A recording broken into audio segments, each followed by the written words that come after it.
नमस्कार, राजनीति पॉडकास्ट के एक और एपिसोड में आपका बहुत बहुत स्वागत है। मैं हूं आकाश और हमेशा की तरह मेरे साथ राजनीति पॉडकास्ट पर जुड़े हुए हैं मृत्युंजय। मृत्युंजय, कैसे हैं आप?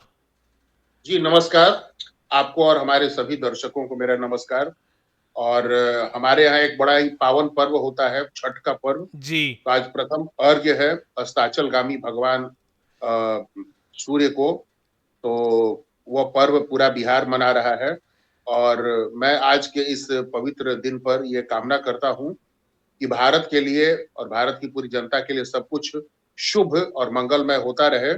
और अच्छी बात यह है कि आज भारत के अंदर ज्यादातर चीजें भारतीयों के पक्ष में अच्छी हो रही हैं। तो विदेशों से भी कुछ ऐसी खबरें आ रही हैं जो सुनकर भारत के लोग बड़े प्रसन्नचित्त दिखाई दे रहे हैं।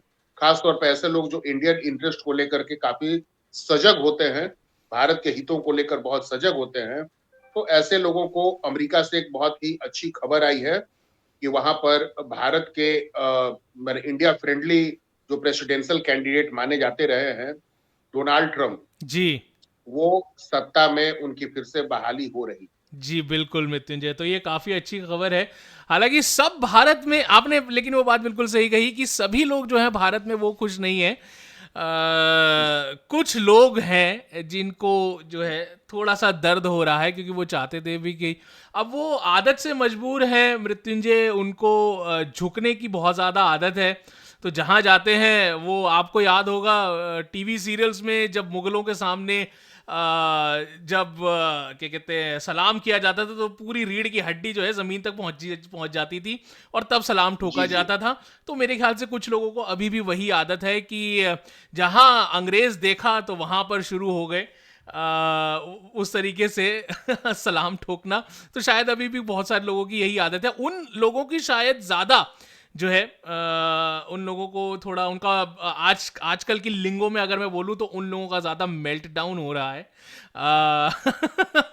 देखिए, ऐसे लोगों में भी दो किस्म के लोग हैं, एक मासूम लोग हैं और दूसरे बड़े चालाक लोग हैं। जी। जो मासूम है उनको ओवर द इयर्स, उनमें हम भी कभी शामिल रहे होंगे किसी न किसी स्तर पे। आज मेरी उम्र लगभग 45 प्लस है। जी। तो इस उम्र के पड़ाव तक पहुंचते पहुंचते मैंने भी बहुत सारे विचारधारात्मक परिवर्तन खुद में भी देखे और देश दुनिया और समाज में भी मैंने देखा। जी। तो मुझे लगता है कि जिस वर्ग की अभी आप बात कर रहे थे, जिसका जिक्र कर रहे थे आप, उस वर्ग में दो किस्म के लोग हैं। एक ऐसे लोग हैं जिनको सीधे सीधे बेनिफिट होता है, जैसे आज की तारीख में हम कह सकते हैं कि अमेरिका का एक ऐसा व्यक्ति है जो वहां के लेफ्ट लिबरल को रिप्रेजेंट करता है और वैसी चीजों को भारत और दक्षिण एशिया में प्रमोट कर रहा है, जिसका नतीजा हमने बांग्लादेश में भी देखा। और दिल्ली में जब नरेंद्र मोदी चुनाव जीत गए, उसके बाद 370 हटा दिया, उसके तुरंत बाद हम दिल्ली में दंगे देखते हैं। जी बिल्कुल। और भारत में एक समुदाय विशेष के लोगों को के बारे में एक नैरेटिव सेट करने की कोशिश की जाती है कि वे बड़े पीड़ित हैं, जबकि वही पत्थर भी चलाते हैं, वही विरोध भी करते हैं, वो तमाम तरह के कामों में लगे रहते हैं, फिर भी नैरेटिव चलाया जाता है कि वो ठीक से नहीं रह रहे। और तो और हमारे यहाँ का नेता प्रतिपक्ष, वो बंदा अमेरिका जाता है और वहां जा करके और कहता है कि भाई भारत में सिख समुदाय को धर्म पालन, पगड़ी पहनने और तमाम चीजों की इजाजत नहीं होती। जी। दूसरी तरफ ये क्या कहते हैं कि कनाडा से कई तरह की ऐसी खबरें आ रही थी भारत के खिलाफ होने वाली, बांग्लादेश से खबरें आ रही थी, इधर अमेरिका में भी आ रहा था अजीत डोभाल के खिलाफ। तो वहां पर एक, जहां तक मुझे जानकारी है, एक सिविल मुकदमा फाइल हो चुका है, शायद अमेरिका या कनाडा में। जी, कनाडा में तो मेरे ख्याल से वहां पर कुछ ऐसा हुआ है। लेकिन हाँ मृत्युंजय, ये सब बातें तो होती रहेंगी, लेकिन जो अभी का जो इस समय का बिल्कुल इमीडिएट मसला है मृत्युंजय, वो ये है कि डोनाल्ड ट्रंप जो है वो एक बार फिर वापस आ गए हैं। हालांकि आखिरी बार जो है वो अब राष्ट्रपति बनेंगे, क्योंकि यूएस में ये एक रूल है कि भाई कोई भी इंसान जो है कंजेकेटिवली या नॉन कंजेकेटिवली 2 बार से ज्यादा जो है प्रधानमंत्री माफ कीजिएगा राष्ट्रपति की जो पद है उसको जो है हासिल नहीं कर सकता ग्रहण है, नहीं कर सकते। ग्रहण नहीं कर सकता है। तो डोनाल्ड ट्रंप जो है पिछली बार जो है 2016 में जो है वो बने थे वहाँ के राष्ट्रपति, और 2020-21 में जो है वहाँ पर इलेक्शन हुए, वहाँ पे उनको हार मिली। जो बाइडेन जो है डेमोक्रेट पार्टी के, वो अगले 4 साल के लिए वहां पर राष्ट्रपति चुने गए, और उनके कार्यकाल में जो है काफी उथल पुथल देखी है दुनिया ने, और उसका नतीजा अभी भी दुनिया इस समय भुगत रही है। एक तरफ जहां रशिया और यूक्रेन के बीच में जो है संघर्ष चल रहा है, और वहीं अब जो है मिडिल ईस्ट में भी बहुत ज़्यादा संघर्ष जो है वो देखने को मिल रहा है। इसराइल जो है जो चारों तरफ से घिरा हुआ है, चाहे बात करें इराक की, ईरान की, सीरिया की, तो ये सभी देश जो है मिलकर एक तरीके से जो है इसराइल के ऊपर हमला कर रहे हैं। इसराइल जो कि एक बहुत घनिष्ठ मित्र है भारत का, और उसके साथ साथ यूएस का भी, वो मुंह तोड़ तरीके से इस समय जो है जवाब दे रहा है जो कि हो रहा है उसके आसपास। लेकिन हाँ, डोनाल्ड ट्रंप ने अपने पूरे कैंपेन में मृत्युंजय ये बात जरूर कही कि वो जो पूरी दुनिया में वॉर छिड़ी हुई है उसको रोकने का पूरा पूरा प्रयास करेंगे, और कोशिश करेंगे कि इन जंगों पर जो है रोक लगाई जा सके। और जिस तरीके से डोनाल्ड ट्रंप का पिछला कार्यकाल रहा है मृत्युंजय, अगर हम देखें जिस तरीके से वो साउथ कोरिया गए और अनएक्सपेक्टेडली वो नॉर्थ कोरिया भी गए, और आई थिंक वो यूएस की हिस्ट्री में सबसे पहले राष्ट्रपति होंगे जो कि नॉर्थ कोरिया गए, और किंग जोंग उन के साथ उन्होंने कोशिश करी कि भाई किसी तरीके से जो है सिचुएशन को अच्छा किया जाए। लेकिन जैसे ही उनकी सरकार गई और जैसे ही जो बाइडेन की सरकार आई, तो रिश्ते जो है वो फिर से खट्टे हो गए। किंग जोंग उन जो है वो उसी तरीके के जो है हरकतें करने लगे जो कि वो पहले कर रहे थे। तो पहला सवाल तो अब ये उठता है कि क्या डोनाल्ड ट्रंप, अगर पहले हम सीधा भारत पर आते हैं, क्या डोनाल्ड ट्रंप भारत के लिए अच्छे साबित होंगे? क्या वो एक ऐसे राष्ट्रपति साबित होंगे जो कि भारत मैं ये नहीं कहूंगा विरोधी, या फिर ये भी नहीं कहूंगा इंडिया लीनिंग, लेकिन हाँ एक बैलेंस्ड सिचुएशन जो है भारत के साथ लेकर चलेंगे, और साथ ही साथ जो कनाडा के साथ भारत की सिचुएशन है, क्या उसको वो हल कर पाएंगे?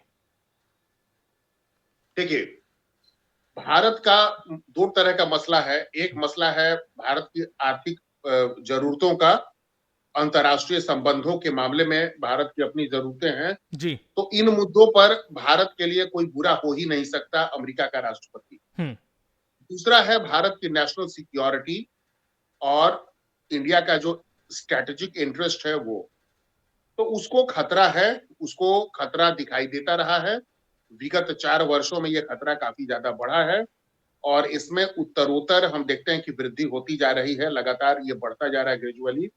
इन 4 वर्षों में मैं इशारा कर रहा हूं, ये जो जो बाइडेन का कार्यकाल रहा जी। और इस कार्यकाल में एक व्यक्ति अमेरिका से जो प्रोमिनेंटली उभर के आया, उसका नाम है जॉर्ज सोरेस। जी। तो कहा जाता है कि जॉर्ज सोरेस एक ऐसी यूनिवर्सिटी का सबसे बड़ा प्रोफेसर है जिसके प्रिंसिपल हैं बराक ओबामा, और ऐसा एक कहा जाता है। और ये क्या कहते हैं कि एक पूरा एक इकोसिस्टम डेवलप किया गया है। इस इकोसिस्टम में लोगों को डिफेम करना, उनके खिलाफ नैरेटिव सेट करना, एंटी एस्टैब्लिशमेंट जी। नैरेटिव सेट करना, और ये दोनों चीजें पैरेलल तौर पे भारत और बांग्लादेश में चली। बांग्लादेश एक छोटा मुल्क था और वहां पर लोकतंत्र की जड़ें उतनी मजबूत नहीं थी, क्योंकि अगर किसी इस्लाम मुस्लिम बहुल्य देश में लोकतंत्र हो तो वहां पर जिहादी ताकतें बड़ी ताकतवर हो जाती हैं। जी। और वैसी सूरत में क्या कहते हैं कि ये सही मायने में लोकतंत्र को आगे बढ़ा पाना बड़ा मुश्किल हो जाता है। जी। और इसकी परिणति ये हुई कि इस वर्ष अगस्त में हमने देखा कि 14-15 सालों से जो प्रधानमंत्री थी शेख हसीना, उनकी सत्ता उखड़ गई, उनको भागकर भारत आना पड़ा। जी। और यही कहा जा रहा है, ये तब से कहा जा रहा है, उसके पहले भी कहा जा रहा था कि नरेंद्र मोदी को भी इसी तरीके से सत्ता से हटाने को लेकर के, इस तरह से भी सत्ता से हटाने को लेकर विचार चला, वोट के जरिए भी, यानी इलेक्शन में भी दुष्प्रचार करके फेक प्रोपेगेंडा अपनाकर कि रिजर्वेशन खत्म कर देंगे, संविधान बदल देंगे, ये तमाम चीजें, ऐसे लोग भी जिनको संविधान का स नहीं पता, ऐसे लोग भी एक लाल किताब अपने सीने से लगाकर और लोगों को भ्रमित कर रहे थे। हाँ, और भ्रमित करते हुए उन लोगों ने इस तरह की स्थिति क्रिएट की जिसका नतीजा हुआ कि भारत को इस बार एक स्पष्ट बहुमत वाली सरकार नहीं मिल पाई। और फिलहाल के लिए तो हम देख रहे हैं कि एक अल्पमत की सरकार को ही लीड कर रहे हैं नरेंद्र मोदी। जी। उनके पास मेजोरिटी नहीं है, कुछ छोटे दलों के सहयोग से वो सरकार चला रहे हैं, लेकिन सरकार के तेवर में हम देख रहे हैं कि कोई कमी नहीं है। हम्म। तो जो बैड बाइडन सॉरी ये जो डोनाल्ड ट्रंप भारत के लिए अच्छे होंगे या बुरे, तो एक चीज जान लीजिए कि अंतरराष्ट्रीय स्तर पे भारत की हैसियत ऐसी हो गई है कि चाहे वो बाइडन हो या ट्रंप हो, कोई भी भारत को सीधे से आंख नहीं दिखा सकता और भारतीय हितों के खिलाफ आर्थिक मामले में कुछ ऐसा नहीं करेगा, क्योंकि हमारे पास एक बहुत ही hard bargainer, business friendly, pro India, business friendly prime minister हैं और इनके इस क्षमता को सब लोग जानते हैं। तो भारत के आर्थिक हितों को कोई खास नुकसान पहुंचने की संभावना नहीं दिखाई देती। जी। लेकिन अमेरिका की एक एजेंसी है जिसका नाम है CIA, जो अंतरराष्ट्रीय स्तर पे बहुत ज्यादा खुराफात और बहुत ही ज्यादा उत्पात करती रहती है। जी बिल्कुल। और उसको कुछ दशकों से नहीं बल्कि सदियों से, मतलब 100 वर्ष से भी ज्यादा वर्ष से उसको ये काम मिला हुआ है कि वो अमेरिका में अमेरिका के हितों को ग्लोबली सर्व करने का प्रयास करे और उसके लिए वो कई तरह के खुराफाती हथकंडों को अपनाता रहता है। जैसे आप किसी दफ्तर में काम करते हैं, आपको शायद पता ना हो कि आपके दफ्तर का हो सकता है कि कोई बड़ा स्टाफ या कोई बहुत साधारण स्टाफ CIA के लिए काम कर रहा है, उसके पेरोल पे काम कर रहा है। जी बिल्कुल। एक जमाने में कहा जाता था कि भारत में कई सारे मिनिस्टर्स थे जो कि कैबिनेट मंत्री हुआ करते थे केंद्र की सरकार में, और वो काम करते थे CIA के पेरोल पे। हम्म। ऐसे आरोप बहुत सारे लगे हैं। तो ये ऐसा करके ये लोग कोशिश करते हैं कि किसी देश में डेमोक्रेसी को डिस्टेबलाइज करें। भारत में को भी ये कोशिश होती रही है, भारत के संदर्भ में भी, कि भारत डिस्टर्ब पूरी तरह से भले ना हो, लेकिन इतना डिस्टर्ब करके जरूर रखा जाए कि बहुत मजबूत भी ना हो जाए, दक्षिण एशिया में हम्म। इतना ताकतवर नहीं हो जाए कि अमेरिका के लिए जिस तरह की चुनौती चीन बना हुआ है, उस तरह की चुनौती उसको भारत से भी मिलनी शुरू हो जाए। जी बिल्कुल। तो ऐसे प्रयासों को मद्देनजर वो भारत में ऐसी ताकतों को ढूंढते हैं और इन ढूंढने वाले लोगों में आपको ये हमारे प्रतिपक्ष के लीडर ऑफ ओपोजिशन वो मिल जाते हैं, जो अमेरिका में जाते हैं, वहां जाकर के देखिए कैसे नैरेटिव सेट किया जाता है। वो वहां जाकर के कहते हैं कि सिखों को भारत में कड़ा पहनना, पगड़ी पहनने पर रोक लगाने का प्रयास किया जा रहा है। दूसरी तरफ भारत के प्रधानमंत्री जब जो बाइडेन से जिस दिन मिलने वाले होते हैं, उसके ठीक एक दिन पहले उसी व्हाइट हाउस में खालिस्तानी प्रतिनिधि मंडल को बुला करके उनको आश्वासन दिया जाता है और उनको भी एक तरह से तो एक बैलेंस ऑफ पावर बनाने की कोशिश की जाती है। जी। एक तरफ से एक देश के शासनाध्यक्ष को बुलाया जाता है और दूसरी तरफ आप उस देश के हितों के खिलाफ हिंसक, आतंकवादी, जिहादी कार्रवाइयों में संलग्न लोगों को भी आप बुलाते हैं। तो जो बाइडेन एक तरफ बताइए अल्लाहू अकबर, उसने अपने कैंपेन में जो बाइडेन ने हम्म। कह दिया अल्लाहू अकबर, और दूसरी तरफ ये डोनाल्ड ट्रंप, आपने जो पूछा सवाल कि कौन कैसा साबित होगा, जी। तो जो बाइडेन कहता है अल्लाहू अकबर और ये कहते हैं कि I will try my best to protect the interest of rights of Hindus and other minorities, Christians in Bangladesh who are being persecuted by the majority community with support of the new regime. और जी। वहां का एक देखिए कैसे बांग्लादेश में एक नया regime set हुआ है कि वहां अगर संविधान है तो संविधान में ऐसी कोई व्यवस्था नहीं है जिस किस्म की सरकार अभी चल रही है, लेकिन उस सरकार का जो चेहरा है मोहम्मद यूनुस। यूनुस, तो ये बंदा अमेरिका जाता है और वहां पर उसी एक मंच पर खड़ा होता है जो बाइडेन के सामने और वहां के अमेरिकी एडमिनिस्ट्रेशन के सामने भाषणबाजी करता है और वहां पर पूरा वो खुलासा करता है इस बात का कि वहां पर जो सत्ता में बदलाव आया, सत्ता में परिवर्तन आया, उसके लिए किस स्तर पे प्रयास किए गए, जी कैसे छात्रों के नाम पर एक आंदोलन क्रिएट किया गया और फिर उस आंदोलन के जरिए छात्रों को साइडलाइन करके और ऐसी ताकतों ने सत्ता अपने अधिग्रहण में ले लिया, अपने अपनी पकड़ में बना ली, जो कि शेख हसीना की सरकार को उखाड़ कर उन्होंने फेंक दिया, जी जो कि कुछ महीने पहले ही वहां पर चुन करके आई थी।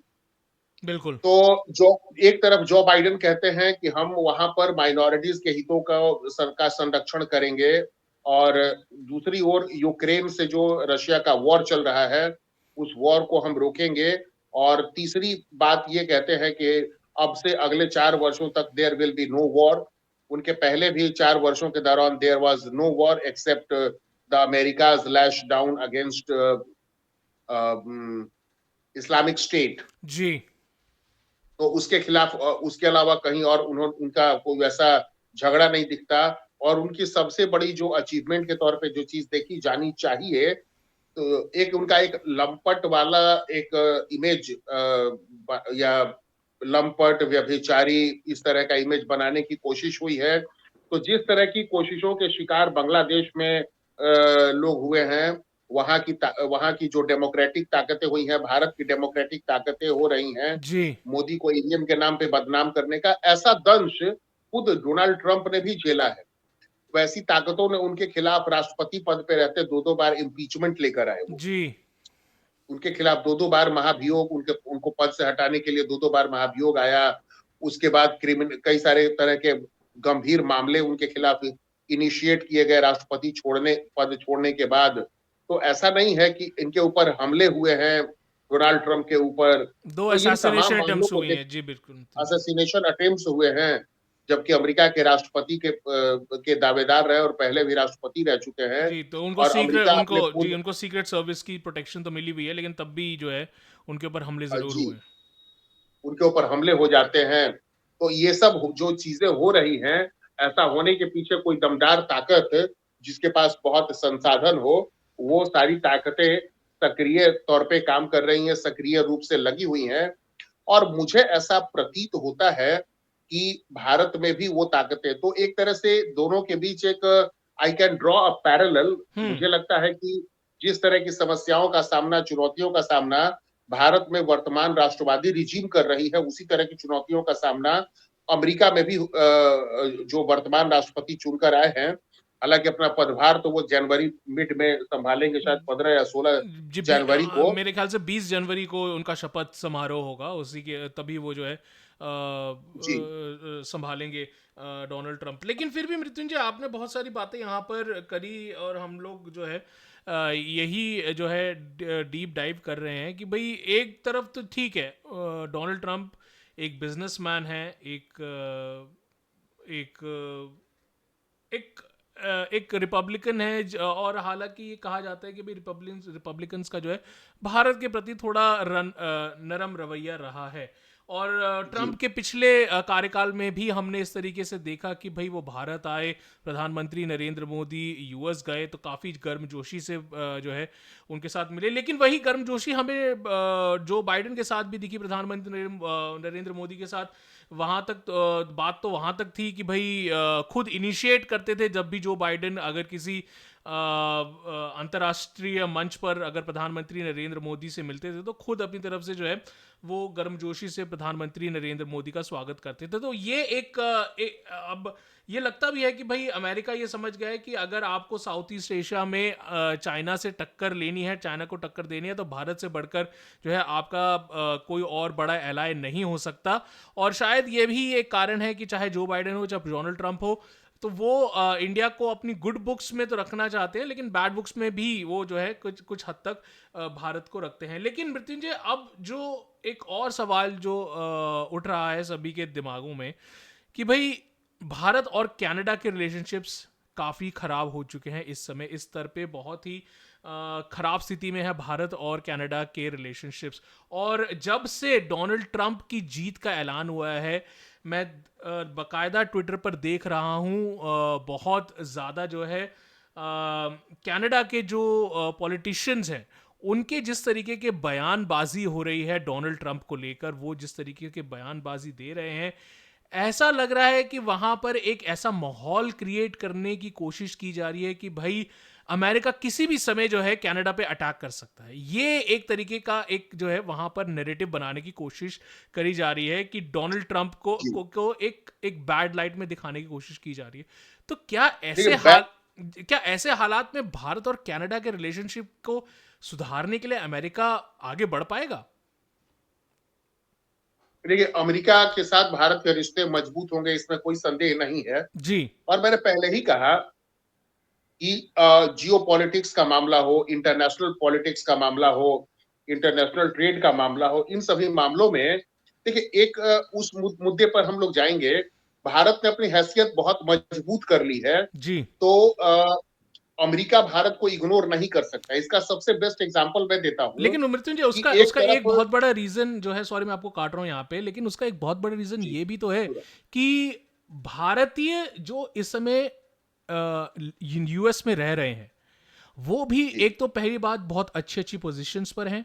अगर हम अभी अभी मैं हाल ही की बात करता हूं, विवेक रामास्वामी नाम के एक रिपब्लिकन हैं और वो एक बहुत बड़े फ्रंट रनर थे इस समय। वो भी रिपब्लिकन पार्टी से हैं और वो भी डोनाल्ड ट्रंप की ही पार्टी से हैं, और उनका भी जो है काफी अच्छा जो है जिस तरीके से उनका रन रहा, हालांकि उन्होंने बीच में अपना नाम ड्रॉप कर दिया डोनाल्ड ट्रंप की वजह से, लेकिन उनका भी काफी अच्छा रन था। तो ये तो अमेरिका भी समझ गया है कि भारतीय जो हैं वो सिर्फ अब भारत के ही नहीं हैं, वो अब इंडिया के भी हैं। लेकिन हाँ, वो ये बात भी समझते हैं कि चाहे भारतीय यूएस के हो जाएं, लेकिन फिर भी उनके दिलों में इंडिया है। और ये यूएस के सभी पॉलिटिशियंस देख चुके हैं, जितनी बार प्रधानमंत्री नरेंद्र मोदी यूएस जाते हैं, जिस तरीके का उनको ग्रैंड वेलकम मिलता है वहां के लोगों के द्वारा, जिस तरीके की इतनी बड़ी भीड़ जब प्रधानमंत्री अपना इंडियन डायस्पोरा को को संबोधन करने जाते हैं, तो इतना बड़ा जो है डायस क्रिएट किया जाता है प्रधानमंत्री मोदी के लिए, इतने हजारों की तादाद में लोग आते हैं। तो यूएस समझ चुका है कि अगर आपको भारतीयों को खुश रखना है, अगर आपको भारतीयों को यूएस में खुश रखना है, तो आपको भारत को भारत में खुश रखना पड़ेगा। देखिए बात ये है कि आपने जो कहा ना कि भारत के जो अमेरिकी भारतीय हैं, जी। उन अमेरिकी भारतीयों के अंदर उनके दिलों में भारत धड़कता है। जी। ये अब और ज्यादा इस समय धड़क रहा है। इसकी वजह यह है कि आज के जो अमेरिकी हैं वे अपने आप को भारतीय कहने में गर्व महसूस करते हैं। एक उसी से अपेक्षा लगा लीजिए, एक गरीब, बेहद गरीब भिखमंगे परिवार का लड़का अगर अमीर हो जाता है, किसी बड़े पद को प्राप्त कर लेता है, जी। लेकिन उसके अपने जो नाते रिश्तेदार हैं अभी भी गरीब हैं, बहुत ही मिजरेबल कंडीशन में हैं, तो उनसे अगर आप ये पूछें कि भाई ये बताओ किस परिवार से हो, तो वो अपने फैमिली बैकग्राउंड को रिवील करने से थोड़ा कतराता है। जी। और अगर आप उसको बता दें कि तुम उस परिवार से हो, हाँ है, लेकिन मेरा उससे कोई संबंध नहीं है। तो एक जमाने में यही बीमारी हमारे यहाँ बिहार के लोगों की दिल्ली में भी हुआ करती थी कि अगर लोगों से, बिहार के लोगों से पूछ लिया जाए कि क्या बिहार के हैं, हाँ हम लोग बिहार से तो है, लेकिन अब पता है हम अब घर वैसे नहीं बिहार जाते, में अब वैसे हम घर नहीं। नहीं जाते। हम लोग गए बहुत पहले हो गया, हमारा तो वहां कोई रहता भी नहीं है। जी। और हाँ, जैसे हम बिहार में कहते हैं कि हमारा वहां कोई रहता नहीं है, तो वो बोलेगा, वहां दिल्ली वाला वही बंदा बोलेगा, हमारा तो वहां कोई रहता नहीं है। तो खैर, अमेरिका के जो लोग थे एक जमाने में, जब वो समय था जब भारत कर्जदार देशों में गिना जाता था कि भारत के ऊपर कर्ज बहुत ज्यादा है। आज भारत ने कर्ज तो छोड़िए, दुनिया के 100 से ज्यादा देशों को वो कर्ज देता है, सपोर्ट करता है इकोनॉमिकली, टेक्नोलॉजिकली। तो आज भारत की हैसियत बदल चुकी है। जी आज बिल्कुल। देखिए कि अमेरिका अमेरिका एक तरह से सपोर्ट कर रहा है यूक्रेन को, दूसरी तरफ रशिया है। लेकिन भारत ने रशिया से तेल खरीदा कच्चा और उसको रिफाइन करके यूरोप में बेचा। और यूएस अब को भी उसको बेचा, यूरोप शायद में, कुछ हद तक यूएस यूएस को को भी भी बेचा। बेचा जी। Exactly exactly। और सबने उस तेल को खरीदा, किसी ने ये नहीं कहा कि इससे रूस को फायदा हो रहा है। तो इसमें समझिए कि भारत का स्टेचर कितना बढ़ा हुआ है। जी। और भारत ने भी मौके की नजाकत को समझकर विश्व अर्थव्यवस्था में स्टेबिलिटी के लिए कितना बड़ा कदम उठाया कि दुनिया में अगर हम अक्सर सुना करते थे जब हम स्कूल और कॉलेज के जमाने में थे कि या अभी से हम इसलिए कहते हैं 2014 के बाद बहुत कुछ बदला है। जी नरेंद्र मोदी के आने के पहले अक्सर सुनते थे क्रूड ऑयल, मनमोहन सिंह के समय एक आध बार सुनने में आया क्रूड ऑयल की कीमतें बहुत तेजी से बढ़ती जा रही हैं, बहुत तेजी से बढ़ती जा रही हैं। तो क्रूड ऑयल की कीमतें बढ़ने से नरेंद्र मोदी ने रोकने पर बहुत बड़ी भूमिका निभाई। जी ईरान से तेल लेते हैं नरेंद्र मोदी, जो अमेरिका के खिलाफ है। रूस से तेल लेते हैं नरेंद्र मोदी, जो अमेरिका से बहुत खिलाफ है। सस्ते तेल लेते हैं, उसको रिफाइन करते हैं और दुनिया के दूसरे देशों को भी सस्ता तेल मुहैया कराते हैं। उन देशों को तेल की बहुत सख्त जरूरत है। खुद रसिया वही तेल खरीदता है अपने यहाँ के ईंधन की जरूरतों को पूरा करने के लिए। जी ठीक है। तो अब ये एक बहुत बड़ी भूमिका निभा रहे हैं नरेंद्र मोदी अंतर्राष्ट्रीय राजनीति में। और भारत दुनिया का एक समृद्धि की ओर बढ़ता हुआ देश दिखाई दे रहा है।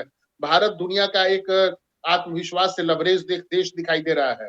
तो वही बच्चा जो एक जमाने में कहा करता था कि नहीं उस घर से हमारा कोई खास अब लगाव नहीं है, हम हमारे तो कनेक्शन बहुत पहले से कट गए हैं, वैसे नाते रिश्तेदारों के तो हम नाम भी भूल चले हैं। हम्म अब वैसे नाते रिश्तेदारों को अब भारतवंशी भी थोड़ा गर्व से याद करना पसंद करेंगे। जी बिल्कुल और भारत का भी जो एक एडमिनिस्ट्रेशन है वो अमेरिका में भारतीयों के हितों को सर्व करने को लेकर एक महत्वपूर्ण भूमिका निभा में है। अगर भारत के लोगों का वीजा कम होता है तो उनको ज्यादा से ज्यादा वीजा फैसिलिटेट कराने में भारत की सरकार मदद करती है। भारत सरकार के एजेंडे में होता है, उनके लिए मैटर ऑफ कंसर्न होता है। अगर ये सुगबुगाहट होती है कि अमेरिका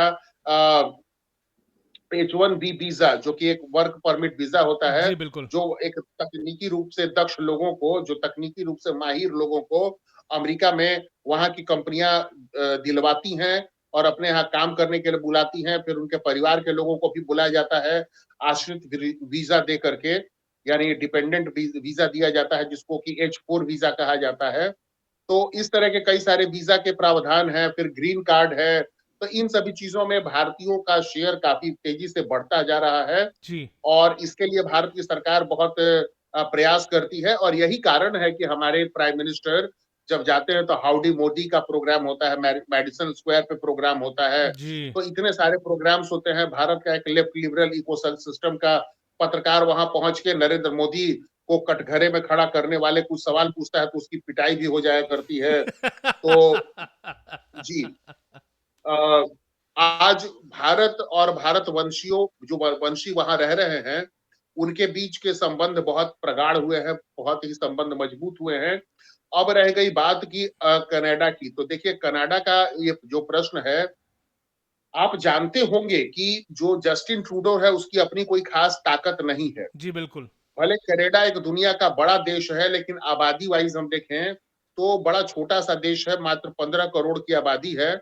जबकि उतना बड़ा देश है भारत से वो क्षेत्रफल के मामले में 3 गुना बड़ा है। जी और वहां पर भारी तादाद में भारतवंशी रहते हैं, सिख समुदाय के लोग भी हैं और हिंदू समुदाय के लोग हैं, अन्य समुदाय के लोग भी हैं भारत से वहां जी पर। बिल्कुल तो जो कुछ भी ये कहा करते थे जस्टिन ट्रूडो भारत के खिलाफ या किया करते थे, या जो ऐसी ताकतें जो जिनका वैचारिक मेल खा रहा था जस्टिन ट्रूडो के साथ, इन सबको जो बाइडन एडमिनिस्ट्रेशन से कहीं ना कहीं एक तरह का बैकिंग मिल रहा था, एक सपोर्ट मिल रहा था। जी तो अभी मुझे ये लगता है कि अब ये नहीं होने वाला, हम्म क्योंकि आने वाले वक्त में अब जो डोनाल्ड ट्रंप ना तो अपने यहाँ व्हाइट हाउस में ये खालिस्तानी तत्वों को बुला करके उनको किसी तरह का आश्वासन देने जा रहे हैं और ना ही कोई स्ट्रेटेजिक सहयोग करने जा रहे हैं उस गवर्नमेंट को जो कि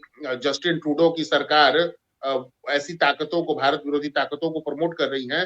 अब ऐसी ताकतों को अमेरिका से कोई सपोर्ट नहीं मिलने वाला। जी एक और बात यह है कि खुद बाइडन की गवर्नमेंट परोक्ष रूप से भारत के खिलाफ जरूर काम कर रही थी, लेकिन भारत के खिलाफ जो आरोप उभर के सामने आए थे अमेरिका में भी जी भारत के कई लोगों के खिलाफ, इस मामले में भारत सरकार के साथ अमेरिका का रुख बड़ा एक संयमित रहा है, बड़ा हम्म मैच्योर तरीके से वो हैंडल कर रहे थे इस मामले को। जी तो अमेरिका भारत के साथ कैसे डील कर रहा है, ये अपने आप में बड़ा महत्वपूर्ण है इस बात को समझने के लिए कि अब भारत भूखे नंगे नंगों का देश नहीं है, स्नेक चार्मर्स और ब्लैक मैजिशियंस का देश नहीं है, काला जादू और सपेरों का देश नहीं रहा भारत। जी अब भारत जो है वो आईआईटियंस का देश है, सॉफ्टवेयर का देश है, नारायण मूर्ति और रतन टाटा का देश है, जो अमेरिका की बड़ी बड़ी कंपनियों के बड़े बड़े कार ब्रांड्स खरीद लेते हैं। एक जमाने में कहा जाता था कि भारत टाटा को ही कहा गया था कि आपको कार बनाने आता नहीं तो आप कार के व्यवसाय में क्यों होते हैं, जी बिल्कुल। और उन्हीं टाटा ने खरीदा। तो भारत की छवि को बदलने वाले भारत के कई सारे ऐसे भारत पुत्र हुए हैं जिन्होंने अमेरिका में अपना सिक्का चलाया, अपनी धाक जमाई उन लोगों ने। जी बिल्कुल खुद मृत्युंजय, नरेंद्र आपने मोदी जब जी आपने बिल्कुल सही बात कही, लेकिन हाँ इसका एक थोड़ा सा काउंटर मैं अभी भी देना चाहूंगा कि शायद कुछ तबकों में अभी भी अमेरिका के, या फिर मैं वेस्टर्न सिविलाइजेशन की बात करूं, यहाँ पे सिर्फ अमेरिका ही नहीं, यूरोप भी आता है, उसमें बहुत सारे और भी देश आते हैं।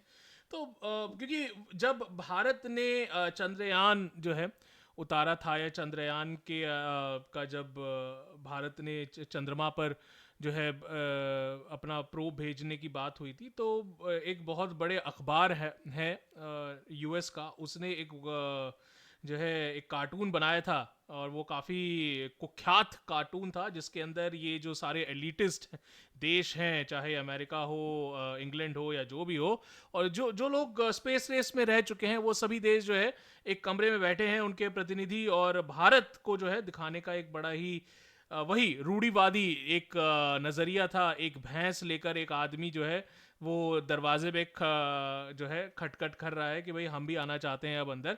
तो ये अभी भी मृत्युंजय, हालांकि भारत वहाँ से 1947 से जो है बहुत आगे निकल चुका है भारत। अब वो 1947 का जो आपने बात बिल्कुल सही कही कि स्नेक चार्मर्स और ब्लैक मैजिशियंस का जो है, जादूगरों और सपेरों का देश नहीं रहा है भारत। अब भारत अब ऐसा देश रहा है जो जिनके सीईओज जो हैं वो गूगल जैसी बड़ी बड़ी कंपनियों में, सत्य नडेल जैसे लोग जो हैं इस समय बैठे हैं, और इलॉन मस्क सुंदर पिचाई जैसे हैं। सुंदर पिचाई हैं, बहुत सारे ऐसे बड़े बड़े लोग हैं जो इन बड़ी बड़ी कंपनियों में बैठे हैं, और उनकी शुरुआत जो है वो इंडिया से ही हुई थी। और चाहे आप डेमोक्रेट्स को पसंद करें या ना करें डेमोक्रेट्स को पसंद, लेकिन हाँ एक हद तक कमाला हैरिस भी अपने आप को पिछले इलेक्शंस तक, मैं बोलूंगा इस इलेक्शन में नहीं लेकिन पिछले इलेक्शंस तक, उन्होंने भारतीयता को खूब भुनवाया है।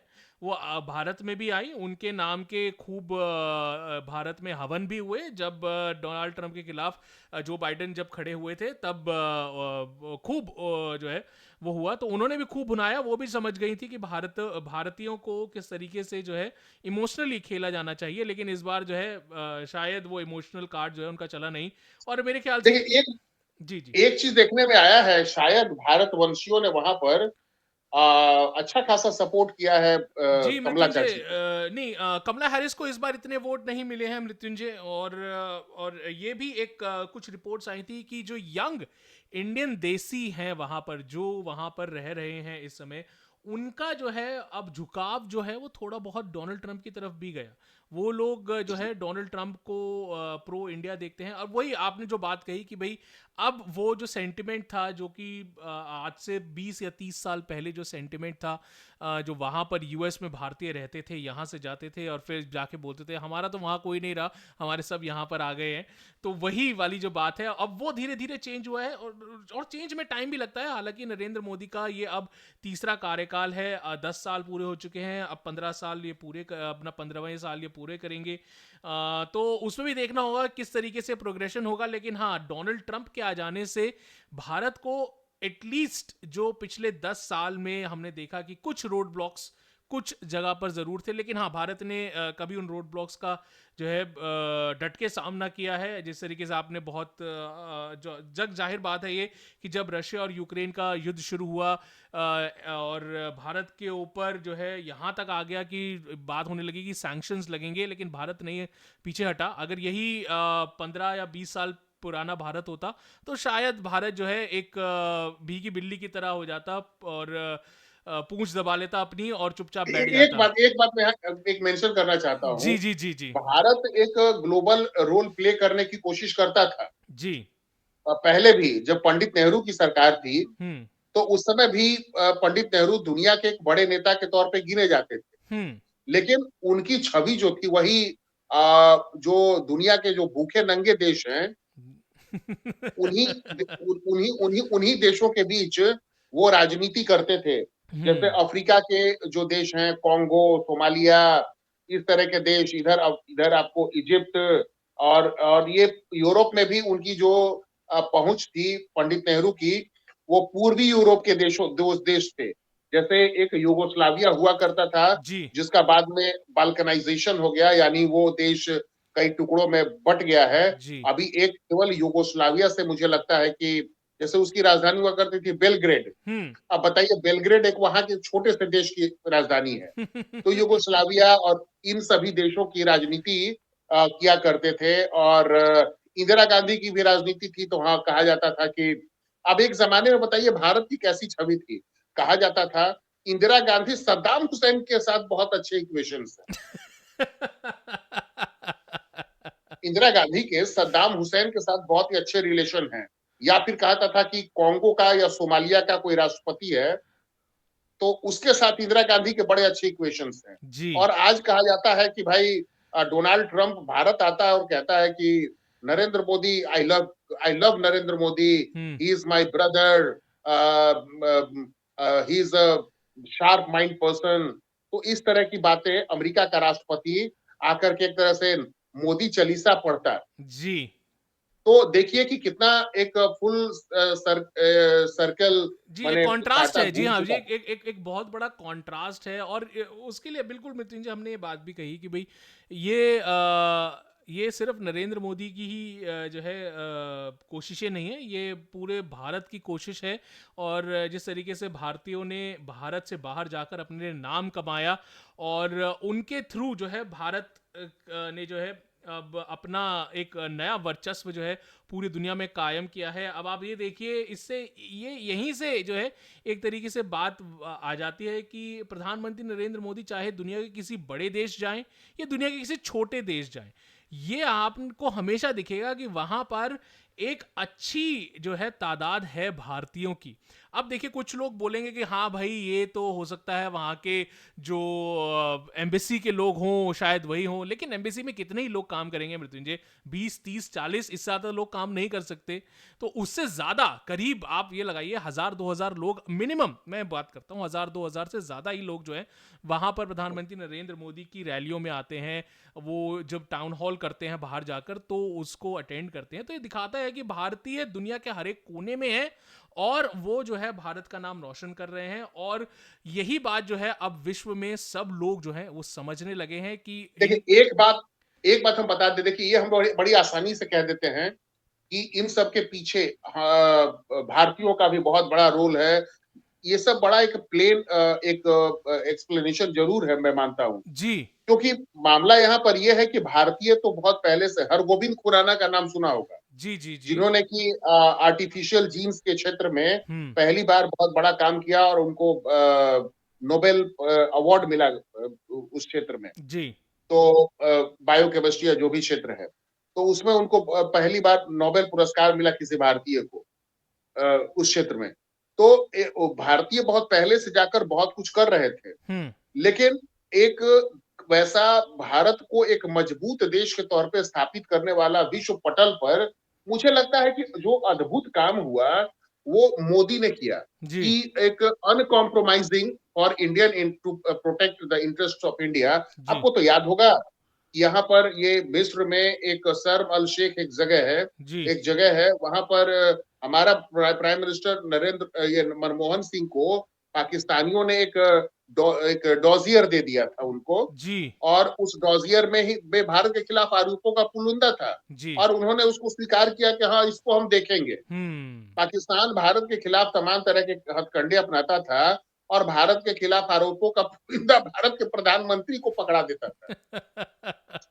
और आज तो मैं कहता हूं कि आज ऐसा हमारे पास प्राइम मिनिस्टर है, जो अपना गेहूं, अगर ये यूक्रेन से गेहूं मिलना, वर्ल्ड को गेहूं की सप्लाई कम हुई, तो इजिप्ट जैसे देशों का पेट भर रहा है, और अपने लिए मुनाफा भी कमा रहा है जी। भारत। जी बिल्कुल। उसके अलावा तेल निकालता है दुनिया के कई दूसरे देशों से लाकर।